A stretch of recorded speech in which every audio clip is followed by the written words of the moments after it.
Битките со појавата семејно насилство се уште се водат од многу страни и преку Министерството за труд и социјална политика и преку центрите за социјални работи, невладини организации и разни проекти, кампањи, начини за оваа појава да се сведе на минимум или барем жртвите да пријавуваат, чувствувајќи се сигурни дека сликата нема да се повтори, некој ќе ги заштити, малтретирањето ќе престане и животот продолжува.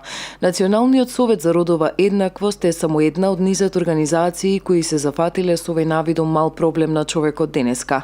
Последните податоци оттаму зборуваат за алармантна бројка од 1092 лица кои лани побарале помош од оваа организација. Кога се зборува за семејно насилство, генерално заради традицијата, поднебието и менталитетот, секогаш се мисли дека тоа се само жените. Но податоците зборуваат за семејно насилство врз жени и тоа лани во 779 од пријавените случаи.